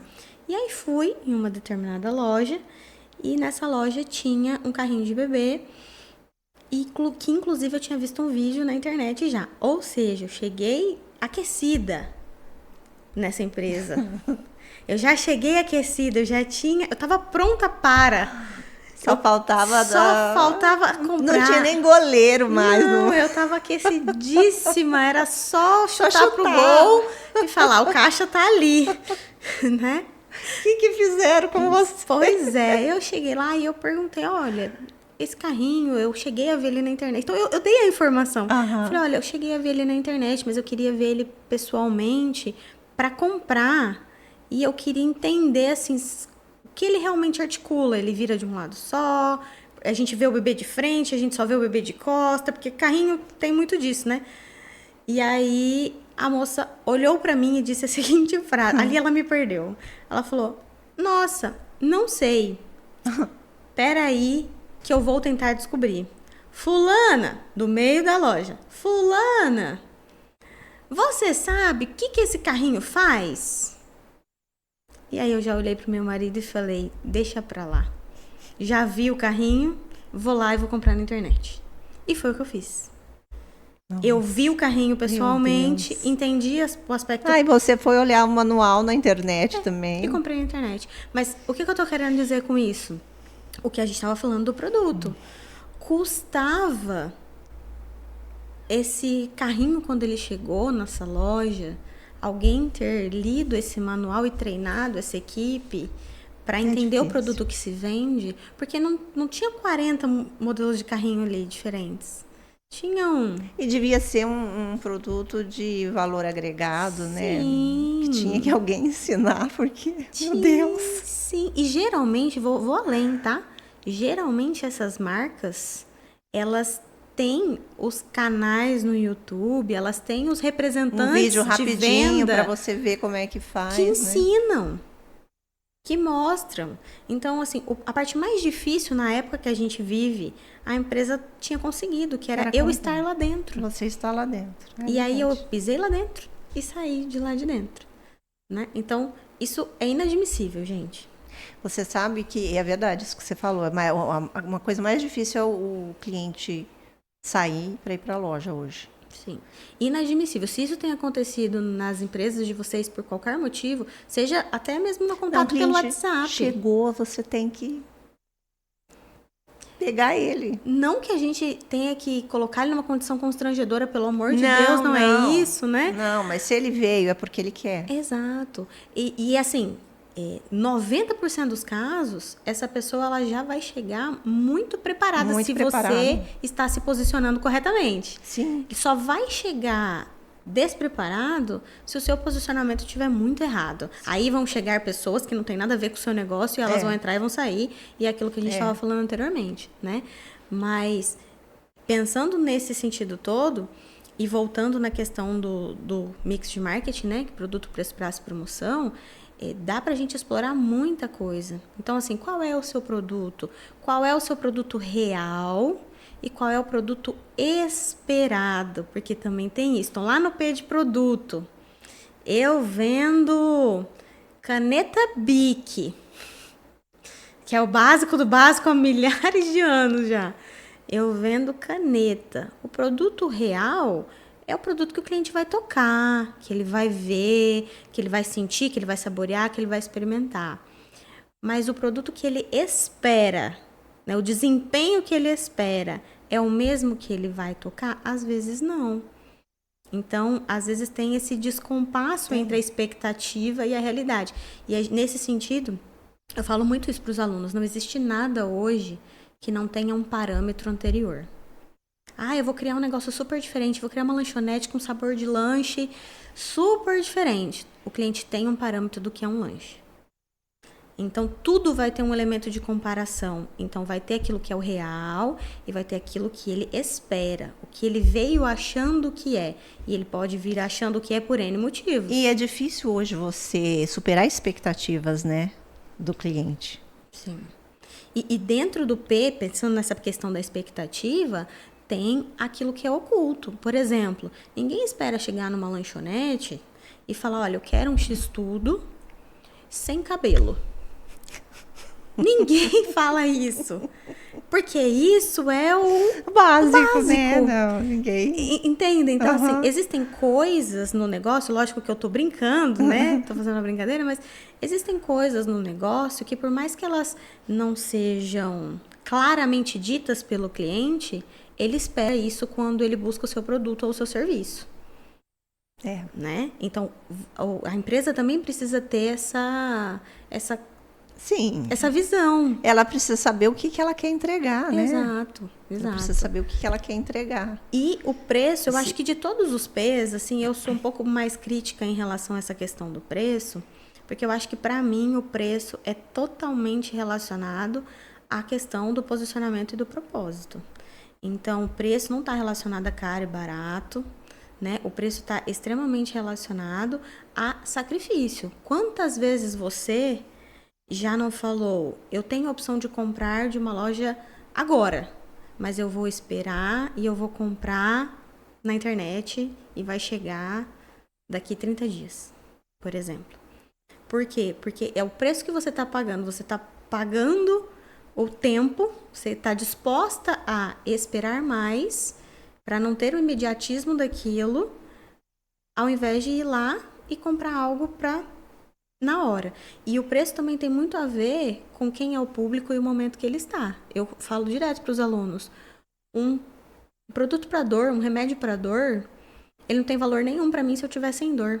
Sim. Você pode fazer a melhor campanha de marketing para mim se eu tiver sem dor. Só que se eu estiver com dor, nossa, o preço que aquilo tem para mim, se for o último, se você me pedir R$100 e eu quiser não ter mais dor, então, quando a gente fala de preço, a gente está falando disso, da circunstância, e em todos os sentidos, não falo só do desespero ou da vulnerabilidade. Eu estou na praia, eu estou descansando com a minha família, eu vou pagar mais caro na água? Vou, porque eu não quero levantar dali e ir ao mercado comprar água, ou porque às vezes eu não quero carregar caixas e caixas para ir para a praia. Então, naquele momento, eu vou pagar o preço, falando em dinheiro. Comodidade. Então, é exatamente isso. Eu não estou falando da água. Eu estou falando do valor agregado que essa água traz para minha paz, meu sossego, minha tranquilidade no meu momento de lazer. E você acha que existe alguma coisa no marketing que está sendo ensinado que não tem mais razão de ser? Ou que você ensinaria de outra forma? Eu acho só que com o excesso de informação, a gente tem desviado um pouco do propósito real. Né? Como eu falei dos outros 3 P's. Eu acho que não tem necessidade, né, de colocar mais 3 P's aí. Não, eu acho que tem necessidade sim, porque eu acho que quando a gente aqui a proposta era a gente falar do básico, até para descomplicar e incentivar que as empresas comecem a fazer e tenham esse olhar e tudo mais, mas obviamente que conforme você entra nesse jogo, ter uma empresa e viver nesse ambiente competitivo é um jogo e é um jogo duro de ser jogado, então quanto mais você emerge nisso, mais você precisa ter conhecimentos e ferramentas e ciências para agregar para isso. Então, falo que mais coisas você vai procurando assim para melhorar. Sim. Sabe? Você fala, aonde eu posso melhorar? Por que não está dando certo, sim, né? E aí entram as ferramentas que vão ficando mais corpudas, né? Aí sim, aí eu não discordo da existência das ferramentas de forma nenhuma, mas eu acho que as pessoas estão buscando o complicado antes de buscar o descomplicado. Então, elas estão buscando o avançado antes de buscar o avançado, ou antes de buscar o principal, o básico. Eu acho que as pessoas estão se deixando ludibriar pela ponta do iceberg, aquilo que é mostrado, e não pelo que está por trás dos bastidores, que é sólido. Então, às vezes, o que eu vejo tem muita gente ensinando sobre vender na internet, sobre como dobrar o algoritmo, mas se amanhã o Instagram mudar a programação e mudar o algoritmo, eu não consigo mais trabalhar. E mudou, né? Muda toda semana. Mudou pouco tempo.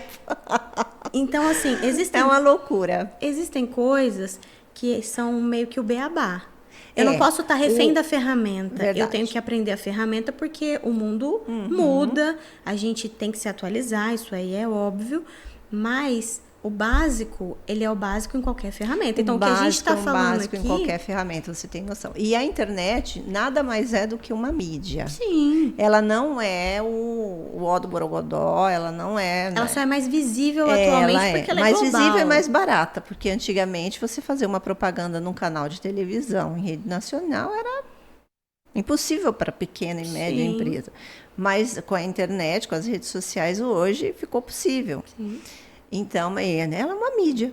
Sim. Uma mídia, um canal, né, de divulgação. Nada além disso. Sim. Então, às vezes eu falo assim, estão ensinando toda essa complexidade de uma mídia que está mais em alta não, ela está mais visível, digamos assim, não que ela não seja importante, mas o básico está sendo negligenciado. Então, a empresa está lá fazendo, novamente a crítica à dancinha do TikTok, mas ela não está analisando quem é o público. Não.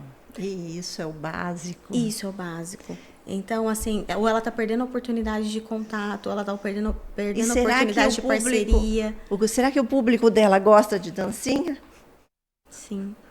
Existem segmentos, e eu nem falo que a dancinha seja totalmente abominada em todas as épocas do ano. Às vezes você vai na onda, né? Você tem que aproveitar a onda para surfar ali. Agora isso tá é uma na estratégia de comunicação, inclusive. Agora tá na onda do será que? Será que? Eu falei, pensei, né? Gente do céu, será que eu vou fazer isso? Será? Será que eu vou fazer isso? Eu falei, não vou fazer isso. Não vou. Não vou cair nessa armadilha. Tem que fazer sentido, né? Tem que fazer sentido. Então, o que eu acho, assim, que hoje está sendo ensinado ou deixando de ser ensinado, é isso, é o básico. Eu acho que as pessoas têm cada vez mais informação na palma da mão e cada vez menos conhecimento. E nem sempre a informação é uma informação correta, né? Às vezes é gente que nunca trabalhou com aquilo, mas é gente que sabe se postar e sabe conversar em frente a uma câmera, né? Sim. Então, esse tipo de pessoa... Sabe se posicionar. Sabe se posicionar. Não deixa de ser uma estratégia de marketing pessoal, Verdade. Né? O problema disso é que a gente entra num staff ou num excesso de comunicação, de informação, e as próprias pessoas ficam, eu não sei mais o que eu acredito. Eu estou ficando para trás, eu não estou fazendo o que eu devia fazer. E eu acredito, inclusive, que essa deve ser uma angústia de muitos empresários atualmente, que é olhar para o lado e saber que ele deveria estar fazendo alguma coisa, mas ele fala, eu não sei para onde começar, eu não sei o que fazer. Eu vou começar pelo quê? Eu começo pelo Instagram? Ou eu faço Instagram, eu não faço Instagram? Eu participo de tal evento, eu não participo? É muito difícil. Eu me preocupo em pagar os boletos, organizar os boletos? É difícil. Então, eu ainda volto no básico, assim. Às vezes parece muito sutil, mas eu acho que um básico bem feito, ele resolve muitos problemas. É óbvio que, como eu falei, é um ambiente... A concorrência é absurda. Os fatores socioeconômicos que a gente vive, políticos, socioeconômicos, não são fáceis para os empresários. Então, uma vez que você entra no jogo, você dá o primeiro passo no básico e não dá para retroagir. Não dá para voltar para trás. É uma ida sem volta. Então, você dá o primeiro passo no básico. Persistência. Exatamente. E você tem que começar a afunilar, estudar e aprimorar e melhorar. É constância. É constância. Persistência. Entendeu? E agora, mudando de assunto, continuando no marketing. Dentro do mesmo assunto. Como é vender serviço? Agora eu vou puxar um pouco pro meu lado, né? Que eu vendo serviço. Vender serviço é vender confiança? Vender serviço é vender expertise, é vender confiança, é vender a realização de algo que ainda não pode ser tocado. É vender um papel, né? Que nem eu vendo um papel, eu vendo uma promessa de um atendimento que às vezes nunca se Que eu nem realiza. quero, às vezes, que aconteça, né? No seu caso ainda é, assim como você e outras áreas também, mas é a promessa de um serviço que tem que estar muito alinhado, muito alicerçado, mas que no fundo, em alguns serviços que você oferece, o usuário ele não quer nem que esse serviço seja prestado, às vezes não quer chegar nem nisso, Não quer. né? Então, E é difícil vender serviço, É ainda difícil. mais porque você não tem um objeto, né? Não é uma coisa tangível que você pode mostrar para a pessoa ou fazer, né? Que olha, esse amendoim fazer uma ele demonstração. É crocante, fazer uma demonstração.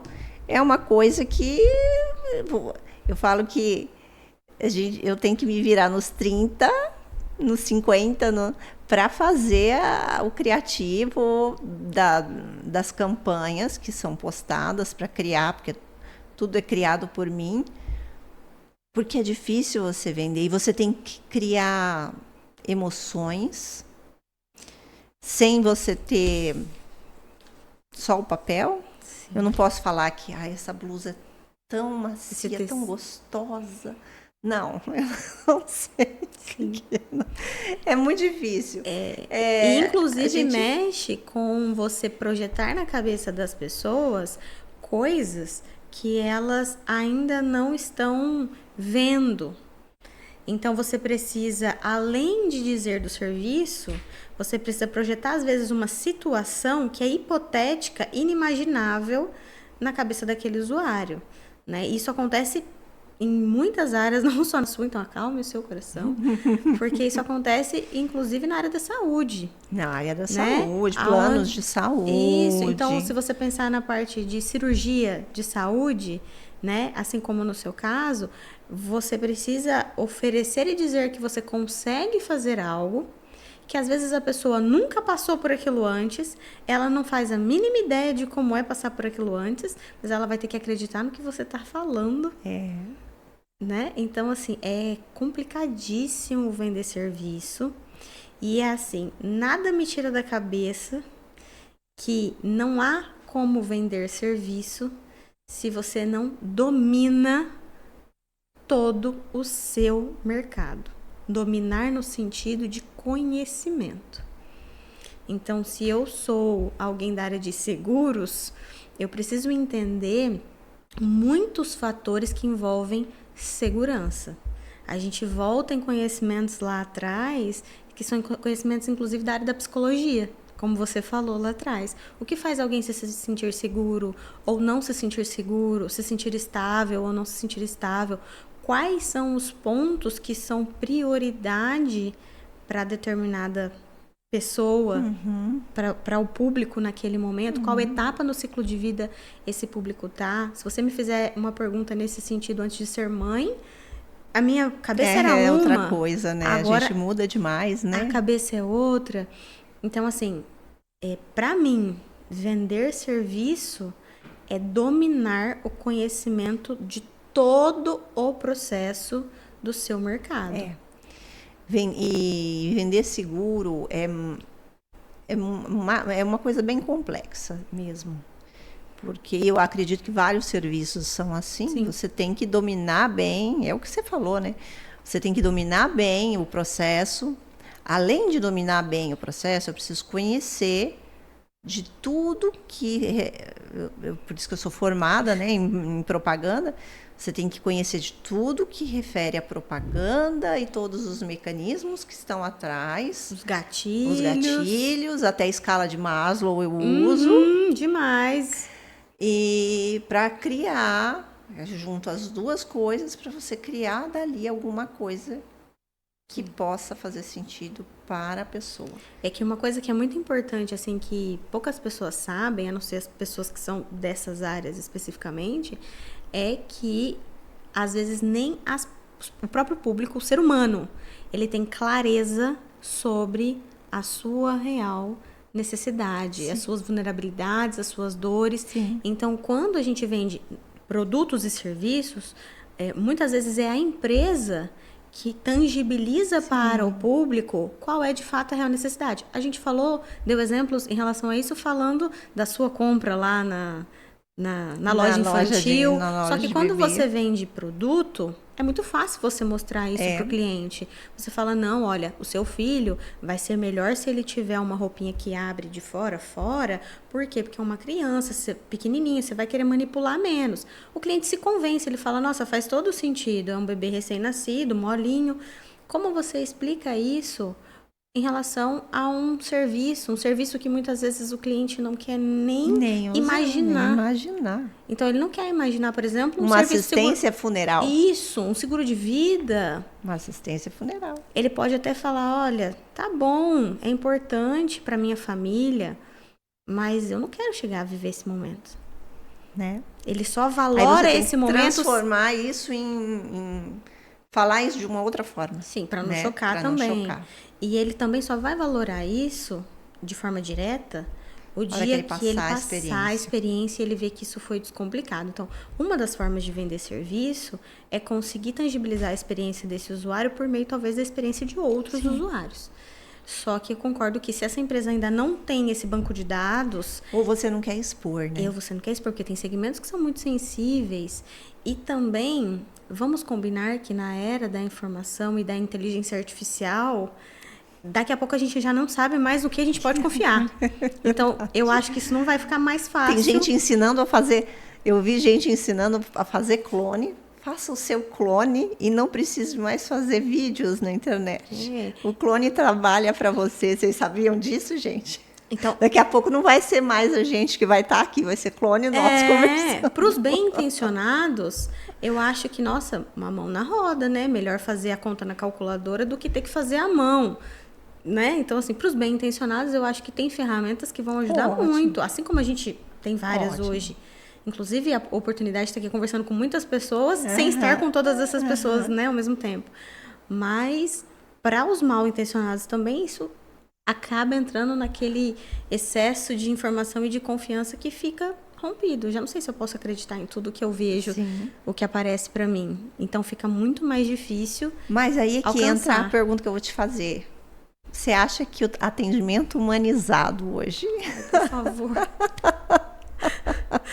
Importante? É imprescindível, gente. Por favor. Pessoas se conectam com pessoas. Né? O ser humano é um ser sociável. Por mais que algumas pessoas sejam mais ou menos sociáveis do que outras, as pessoas gostam da relação humana. Porque nem sempre elas conseguem colocar em palavras aquilo que elas gostariam. Nem sempre elas... querem falar com o robô porque elas não se sentem assistenciadas o suficiente. Então, eu sou a favor do uso da tecnologia para facilitar os processos. Então, não é que eu abomino, muito pelo contrário. Acho que a tecnologia está aí para nos ajudar. E seria, acho que até arcaico da minha parte falar o contrário.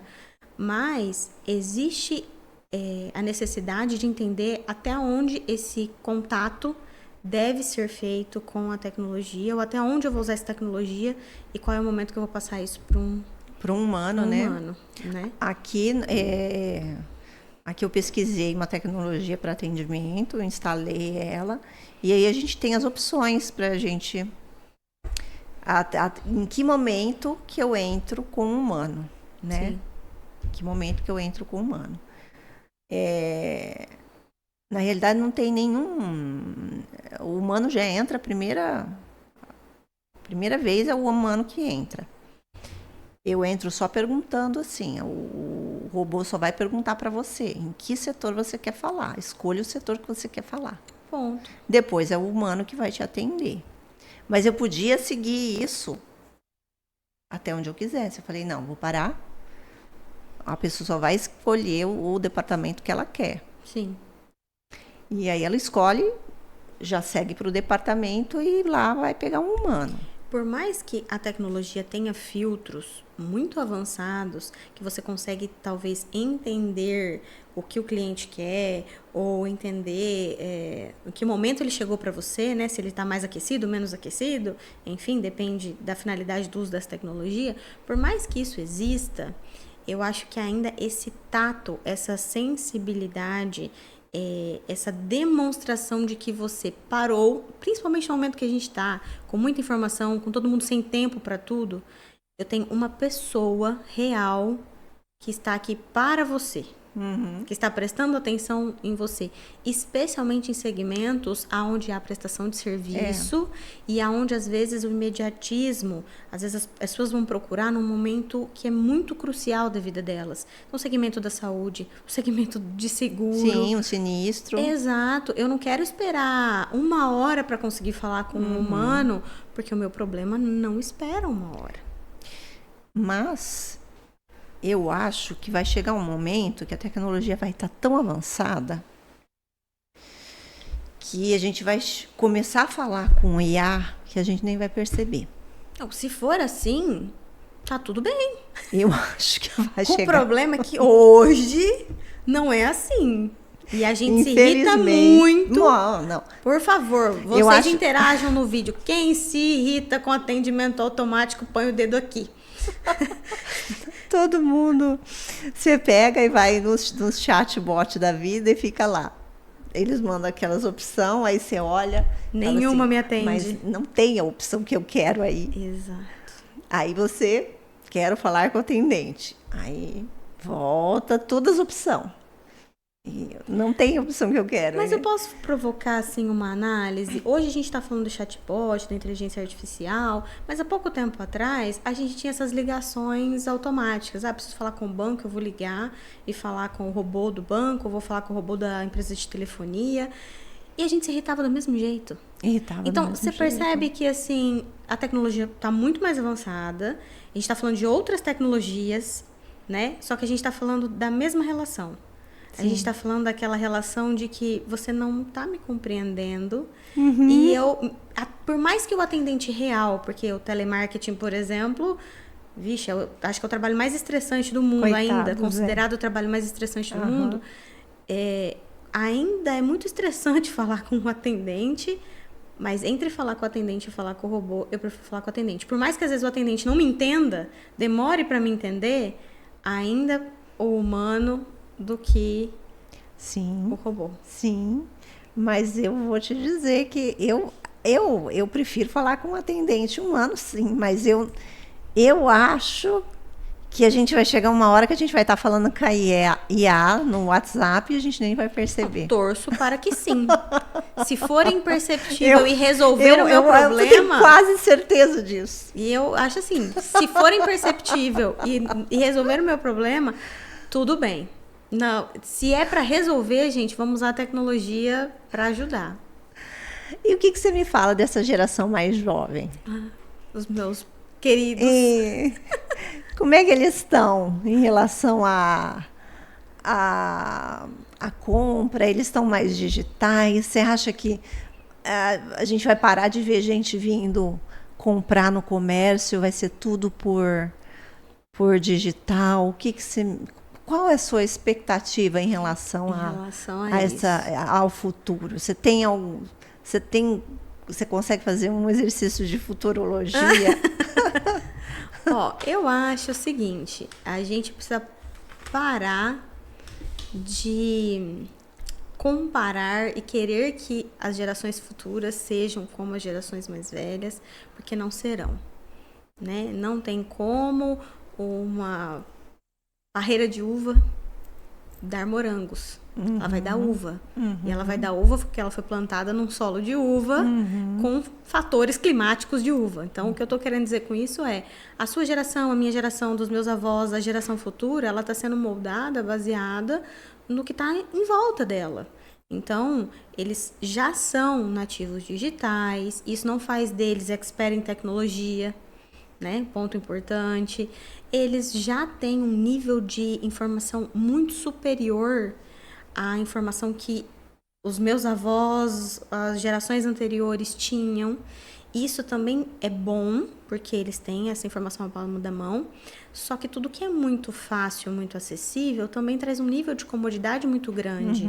Então, a gente tem esse descompasso real entre eu preciso correr atrás porque eu sei que eu não vou achar isso, que é o que vem das gerações anteriores, né? Então, esse engajamento, eu preciso ler e estudar isso agora, porque senão depois eu não encontro. A geração futura já vem com uma outra mentalidade disso, que se eu não souber isso agora, daqui 5 minutos eu posso saber, então não preciso me preocupar, né? De forma geral, tá? Então, assim, isso a gente não vai mudar. É uma geração que valoriza coisas diferentes do que a geração anterior valorizava, pelo simples fato de que eles estão sendo moldados dentro de um contexto diferente. Então, eu acho que reclamar é clamar 2 vezes, né? Então, não há o que mudar nesse sentido. Há que a gente entender que é o que eu tenho, é o que vem pelo futuro, como eu posso trabalhar com isso. Porque por mais que a gente tenha jovens que têm boas relações, que são muito bem influenciados, que a gente tenha um movimento, por mais sutil que ele seja, um movimento de descontaminação, tirando esse excesso de informação, essa sobrecarga mental, que já é um estudo de que faz mal em muitos sentidos, a gente também tem que entender que isso não é a grande maioria. Certo? Então, o que eu vejo mercadologicamente falando? O marketing acompanha as mudanças sociais. Se estamos falando de marketing, estamos falando de um público que é totalmente diferente do público anterior, né? Da geração anterior. O papel do marketing é entender a cabecinha desses jovens e se moldar a essa cabeça. Ponto. Se a gente não se moldar, a gente não sobrevive. Por outro lado, eles estão aí na internet. Eu não acho que tudo vai ser substituído e será comprado pela internet. O que eu acho que acontece? Eu tenho acesso a coisas de muitos lugares diferentes, a qualquer momento. Eu brinco com os alunos que eles não precisam nem acordar e escovar o dente para comprar alguma coisa. Eles acordam, viram, pegam o celular e, se quiserem, compram da China sem ter tirado o pijama e ter escovado os dentes. Então, isso faz com que o sacrifício de alcançar esse jovem fique muito maior. Daí a necessidade de estar atento, atualizado sobre as ferramentas, sobre as práticas mercadológicas que são fundamentais para as empresas. Então, esse público, se quiser ser alcançado, precisa de muito mais sacrifício para alcançar, muito mais energia para alcançar, porque ele se cansa facilmente, ele não é tão fiel, porque ele tem tudo na palma da mão. Ele vai ser fiel à sua empresa porque se ele pode comprar do outro e do outro e do outro sem nem sair de casa, entende? E ele tem uma atenção disputada de exatos 10 segundos. É verdade, verdade. Eu falo que é 3 segundos. Sim. Se você não pegar ele em 3 segundos, acabou. Mais. E ele tá fazendo, e não só com o que tá ali na mão dele, a gente não tá falando só do digital, não. Ele com sua atenção, você, empresa, concorre com o que tá ali no aparelho, concorre com o cachorro que tá latindo, o estudo, a televisão que tá ligada, o som que tá ligado. Eles são, nós, eu gosto de falar de geração, né? Geração X. Você, eu acho que é millennial, né? Eu sou geração X, a gente é mais focado, a gente consegue ser um pouco mais focado, porque nós não somos nativos digitais. Agora eles, geração Z, geração alfa, né? Eles são hiperativos, eles nasceram hiperativos.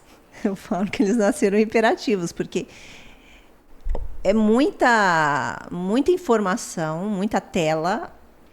Apesar de que os meus filhos só tiveram celular com 12 anos, mas eu vejo que depois que eles tiveram também viraram... É tudo muito rápido. Então, assim, eles não têm paciência para nada, e é o que você falou, eles se distraem com qualquer coisa, aquela dopamina ali no... Sim. muito mais rede social do que a gente está acostumado, no Facebook, Instagram, eles têm Discord. O TikTok da TikTok vida. é Discord, sabe? Assim. Falo, gente, Discord eu não consigo nem entrar para fazer propaganda lá. Como é que eu vou fazer? Exato. Então, assim, para as empresas é um desafio muito grande. Né? E até porque, se é um desafio para quem está no meio e para quem estuda o meio, imagina para quem não está. Para quem não estuda, para quem não está fazendo nem o básico, como a gente estava falando anteriormente. É o que você falou no início. A concorrência é e vai ser cada vez maior. Sim. E assim, não tem como fugir disso para todos os lados. Então, assim, eu não quero saber de marketing, não gosto de marketing. Na minha empresa quem faz marketing é outra pessoa, por exemplo. É um funcionário. Tudo bem que você não... tudo bem no sentido assim, não tá tudo bem. Mas se você não quer falar disso falando de marketing, saiba que você vai ter que falar disso quando você falar de endividamento, porque esse público vai comprar de você. Você vai ter que falar disso quando você falar de contratação, porque esse público vai trabalhar para você. E a gente tem evoluções tecnológicas, revoluções que envolvem o digital e as máquinas nas empresas substituindo humanos, a gente tem. Mas quanto tempo também isso não vai chegar acessível à realidade de todas as empresas? Você consegue sobreviver até lá? Né? Você, empresário, consegue... E você vai ter que aprender a mexer com isso, né? Exato. Para implantar isso. Exato. Implantar e saber lidar com isso, porque isso dá problema. Sim. Eu tenho um sistema aí e esse sistema às vezes dá pau. E quem tem que arrumar sou eu.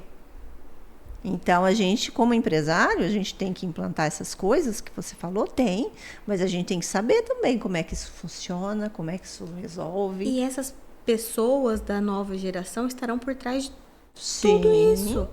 Então, assim, não tem como fugir. Se você é empresário, você está no meio de pessoas. Então, criticando ou não criticando, aqui a gente não está tirando o mérito dos pontos positivos ou os pontos negativos de cada uma das gerações, mas a gente precisa sobreviver a isso. Sim, a gente tem que agregar o que eles têm de bom no nosso quadro e tentar seguir. Eu acho que o segredo é não criar expectativas. Não querer que este jovem que está com você ou que vai ser o seu cliente, ou trabalha para você, enfim, que ele faça da mesma forma que você faria. E entender mais do que nunca que, assim, as gerações anteriores tinham menos informação, menos excesso de informação. Então, quando você instruía, era mais fácil, ele pegava a informação e executava.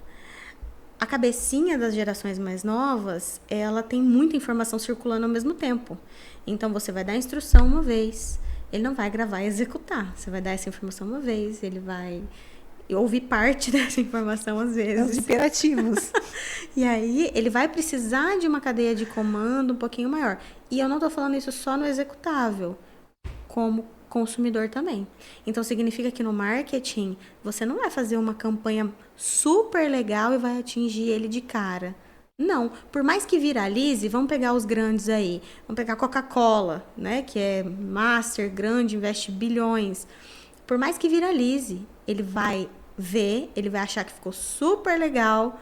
Não necessariamente ele vai comprar ele vai uma pedir Coca-Cola. Vai pedir uma Guaraná Antártica. Entendeu? Então... Geise, agora vamos fazer um ping-pong? Vamos. Marketing é mais estratégia ou mais criatividade? Estratégia, sem dúvida. A criatividade é importante, mas sem estratégia e criatividade não serve. Storytelling é técnica ou talento? Técnica. O cliente sempre tem razão? Jamais. Posso fazer um adendo? Pode. Eu sei que é um ping-pong, mas o cliente nem sempre tem razão. Isso não significa que você vá dizer para ele que ele não tem razão. Sim, tá? sim. Então, assim, só fazendo um adendo de que às vezes ele vai precisar ser conduzido a entender que você sabe mais do que ele. Não significa que ele esteja errado na cabeça dele. Concordo com você. O boca a boca ainda é o melhor marketing do mundo? Sim. mais barato, efetivo. O marketing vai ser dominado por IA? Eu acho que não. Eu acho que a IA vai ajudar. Eu acho que a estratégia ainda vai precisar de ser humano, né? Vai. Marca forte vence tudo? Não. Dado a gente tem várias experiências aí de marcas muito grandes que não sobreviveram a algumas crises ou que passam apertado para reposicionar a sua imagem mediante algumas crises, algumas falas inapropriadas. E a gente volta à questão do boca a boca. Depois o poder da massa. Depois, para reverter isso daí, tem que refalar 1000 vezes. Sim, então a massa Muito ainda difícil. tem um poder muito maior. Uma marca sólida, ela sai mais fácil de algumas crises, ou ela se sobressai com algumas ações, com certeza. Mas o poder da massa é o poder da massa. Geise, se você pudesse deixar um conselho para quem quer crescer no marketing nos próximos anos, qual seria? Não que, né? Quem sou eu na fila do pão para dar um conselho, mas acho que sejam curiosos, né? Eu acho que de tudo, curiosos e estudiosos, porque eu acho que parte daí. Tudo que a gente falou vem do analítico de marketing, que eu acho que é o que muitas empresas, na verdade, nem conhecem, e alguns profissionais que, inclusive, estão na área, negligenciam. Entregam pronto e não entregam um analítico, né? Então, se me permite até o espaço, eu, às vezes, tenho muito mais contato com pessoas que usam dos serviços dos profissionais de marketing do que necessariamente com esses profissionais, dado ao meu exercício de hoje, que é mais educacional, né? E muitas das reclamações que eu escuto são essas. Olha, me entregaram lá uma campanha pronta, mas eu não vi o resultado disso. Eu não conheço o meu resultado do antes e do depois. Então, se você é empresário e você acha que é importante investir nisso, você não consegue partir disso sozinho, busque um profissional que te dê um analítico de marketing antes de te dar qualquer campanha pronta. Porque o analítico faz muita diferença. E quando eu falo de analítico, começa pelo básico e depois vai escalando isso para outras coisas. Eu estou falando de dados, estou falando de entender o público, de entender isso numericamente, de tangibilizar quem são essas pessoas, entender seus números, a sua sazonalidade, quando você vende mais, quando você vende menos, o que faz você vender mais, vender menos. Então, assim, minha sugestão é: seja um eterno curioso e um eterno estudioso, porque a informação é poder e a informação muda tudo, né? E a gente está na época dos dados, né? Então, Exato. dado é importante demais. Sim. Geise, eu quero te agradecer.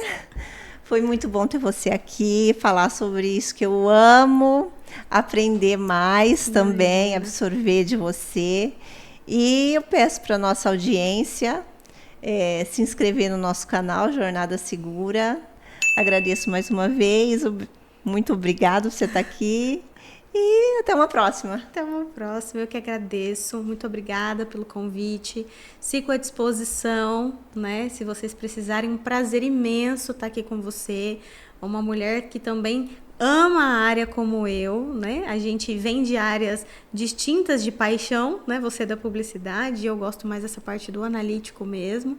Mas é muito importante a gente se inspirar vendo outras pessoas se apaixonar pela mesma área que a gente, né? Então, muito obrigada pelo convite, fico também à disposição aí, e é isso, né? Muito obrigada, espero que o pessoal tenha gostado, curte, comenta, compartilha, isso aí. Né? Dê sugestões de outros temas também, porque a Sandra é maravilhosa nessa área e tem muito conhecimento para passar.